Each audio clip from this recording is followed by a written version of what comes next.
morning. I'm going to be going over how to install the Vintage Air unit once you have the kit. I'm going to try and do a rough rundown on how to pull the dash out of the car if you don't know how to do it. Try to go over all the wiring stuff. This looks really intimidating.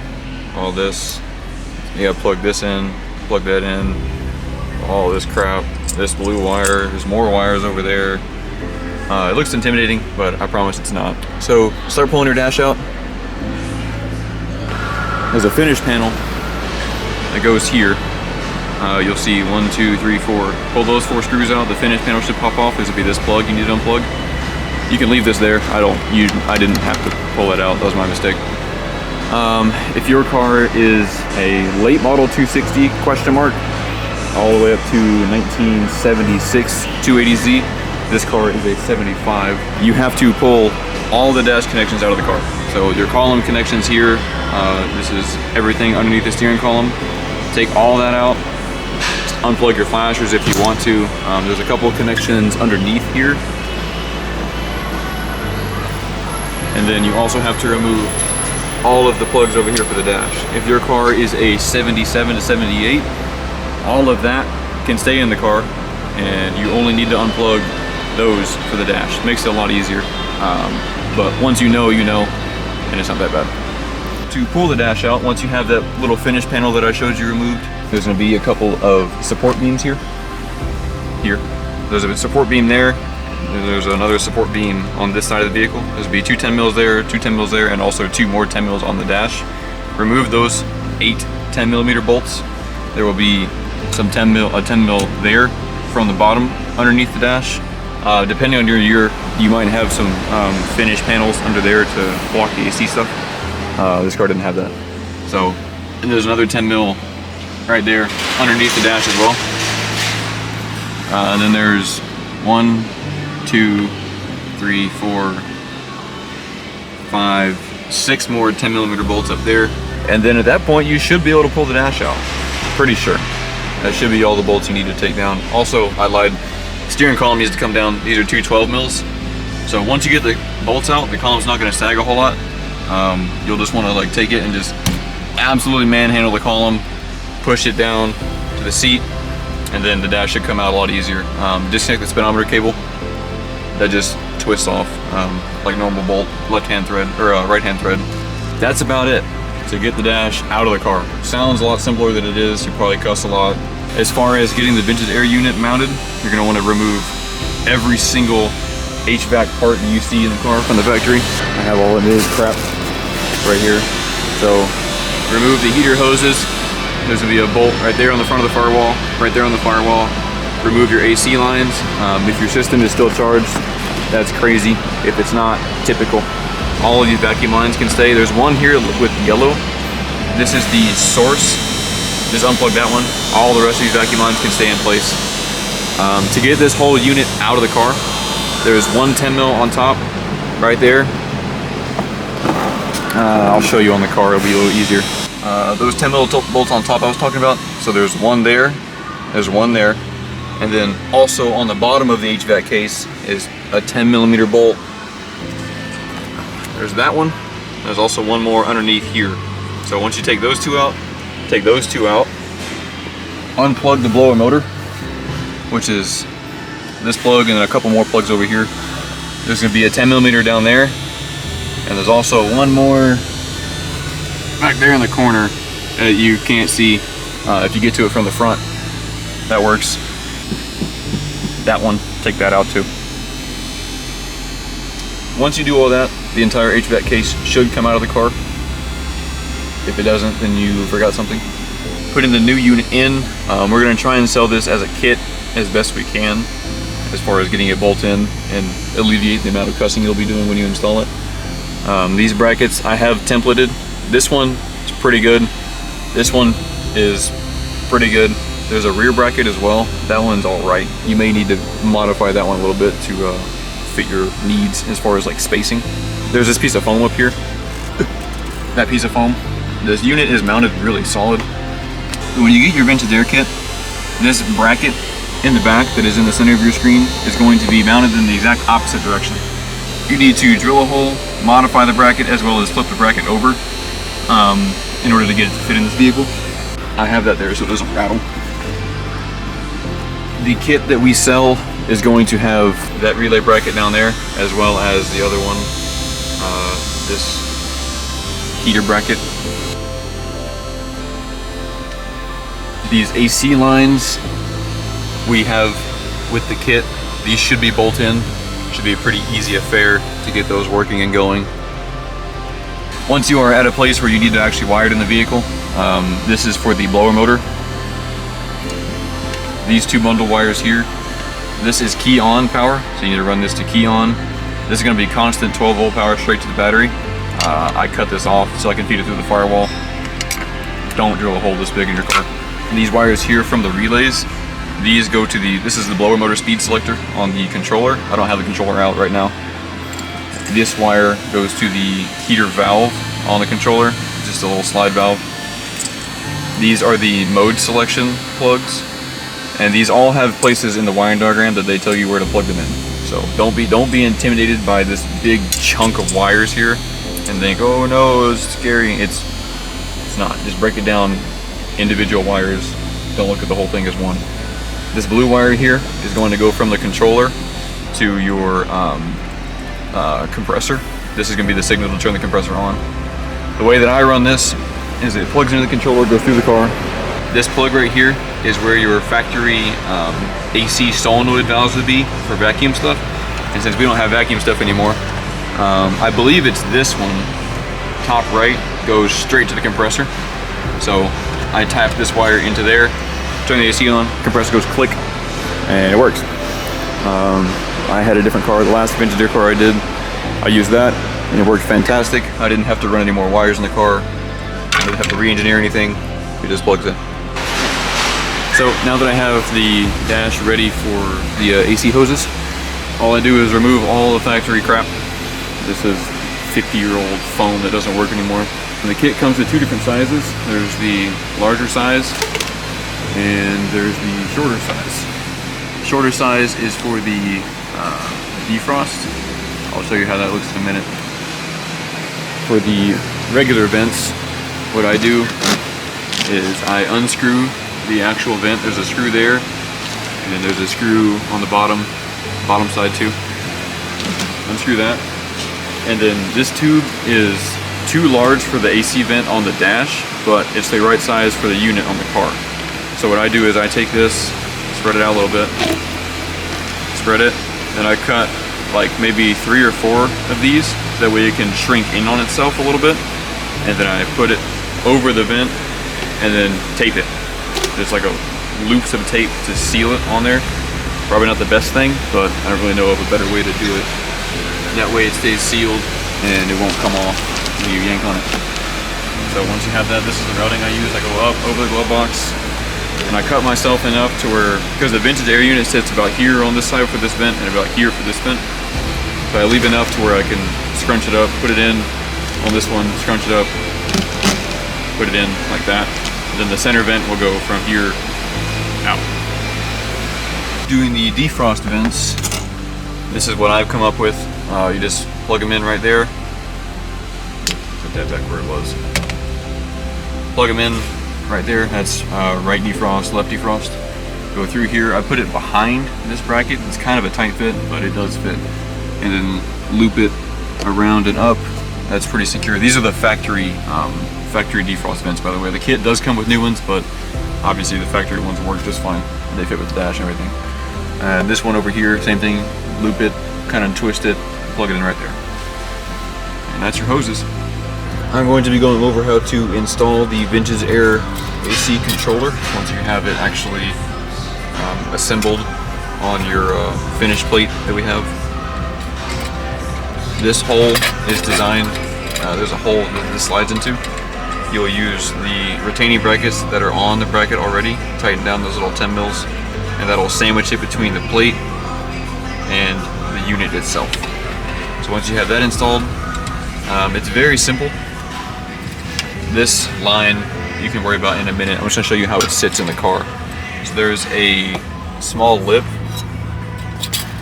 right here. This small lip will be engaged by that lip that's on the back right there. So this is going to slide in, and it's going to sit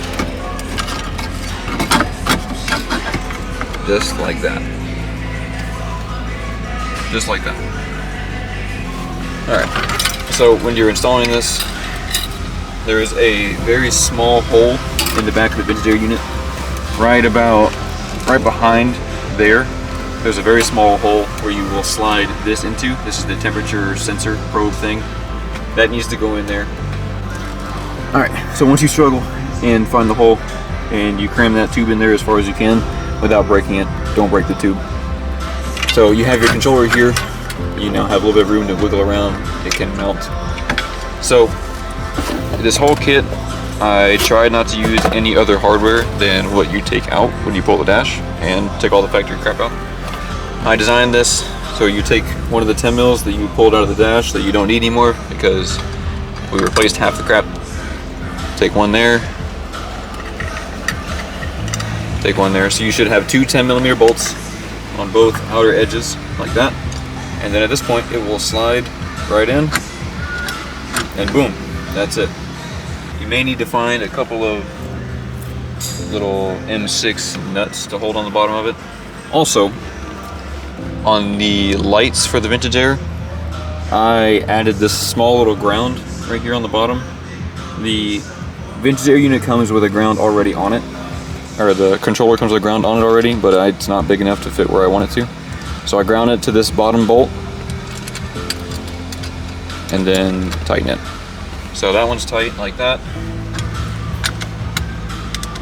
That one down there, same thing. Obviously you can actually use tools and tighten it, but this is just demonstration, and it's gonna sit like that. Doesn't really rattle a whole lot. I don't find that it needs any more stiffening. This purple wire hanging down is tapped into the gauge. The gauge is up here. This purple wire, you can see the little T-tap here. It's tapped into the gauges for lights. So whenever you turn the lights on and you actually have them hooked up, like I will demonstrate. Hey, lights turn on now, cool. So lights, so you need key on or signal power, which is what this is. Like I said, it taps into the gauges. So when you turn the lights on with the switch on the car, let's see if I can get that in frame. They come on. That's right. We do it fancy around here. No extra switches, no extra stuff. All original. The instructions are pretty clear as far as where you put these. Make sure you do it right the first time because these really suck to pull off. Ask me how I know when you do it wrong. It is pretty complicated if you haven't done it before. This is my third one I've put in, so at this point I kind of know what I'm doing. You may be wondering, oh, where's the middle vent gonna go? And the answer is in the middle. Here's the last vent that I've left out. Put my lights somewhere over there. So this is about a 1 foot section of the tubing that you should have left over. And this is going to go in the factory piece right here. Usually it diverts there and there. Obviously it's not going to do that anymore. So it's going to go shove it through there and then like that. It'll kind of ish direct through the vents, but not really. There's not really a better way to do it unless you want to like make a whole new one, and I don't. So I'm going to install it. And then that will be it. Go ahead and send that over. Make sure it's pushed down. That way it can't pop off. Not that it should pop off, but you never know. So once you got that on there, it's gonna come out right about there. It's kind of hard to see because it's black, but like that. I gotta go find the screws for this thing. But yeah. Shove that in there.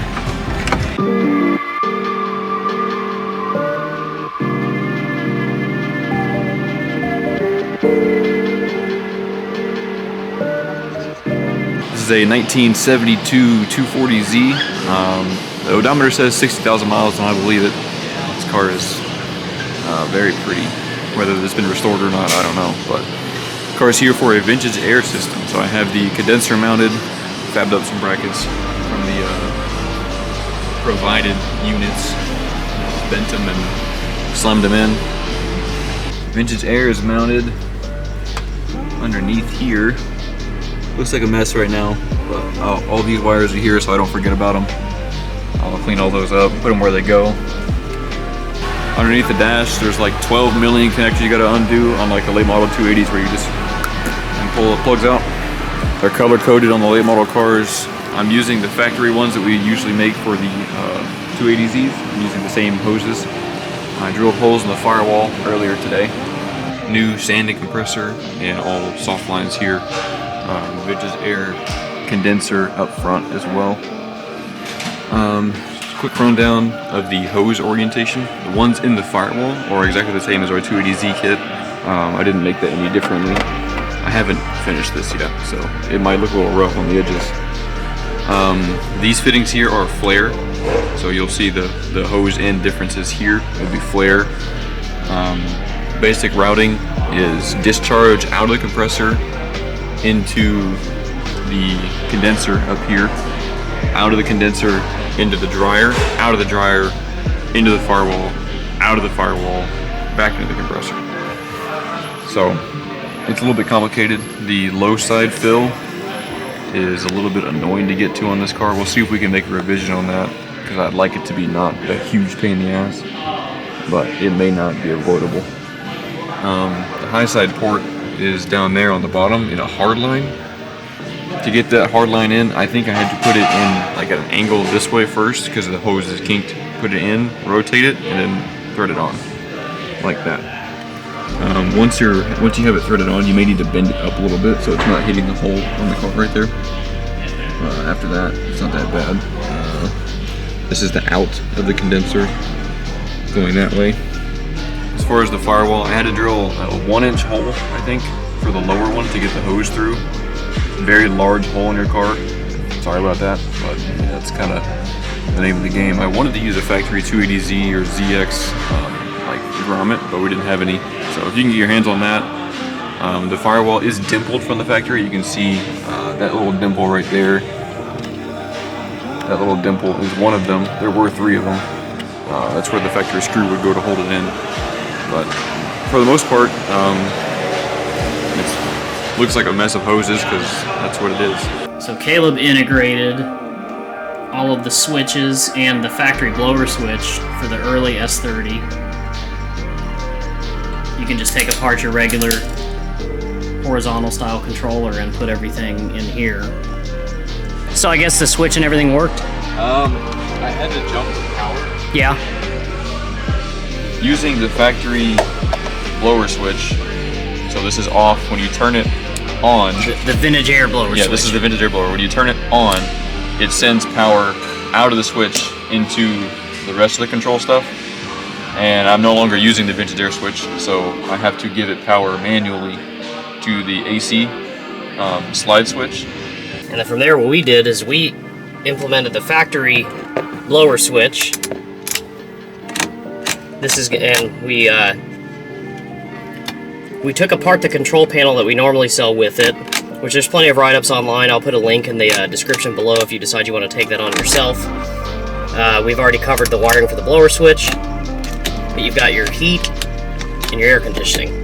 And then this lower section here just doesn't get used. And so that's the best we could come up with, just given what we have, other than having like a new panel 3D printed or trying to fabricate something else that fits here using a skillered panel. If you're using a skillered panel, you can just disregard all this stuff and get one of the nicer ones, but he wanted to keep the factory look. So, you know, we did the best we could as far as, you know, making it look, making it have a small footprint, so. And then under the dash, again, pretty simple. It takes up a really, really small footprint. There's only one difference in the bracketry for the earlier S30 cars versus the late S30, but it's the same general mounting principle. There you go. If you guys have any questions, feel free to email us. We'll do the best we can. Now, just keep in mind that this is not modeled as a direct bolt-in, plug-and-play kit. Like, you guys are going to have to do some degree of fabrication. So, you know, we'll do our best to help you. but there's only so much help we can provide not being in front of the vehicles. So, you know, we tried our best to get you as close to the finish line as possible, but there is going to be a large degree of this stuff that's dealer's choice as far as what you decide you want for your own personal car. So, as always, thanks for watching. All of our Vintage Air parts can be found in the link in the description. And we'll catch you on the next one.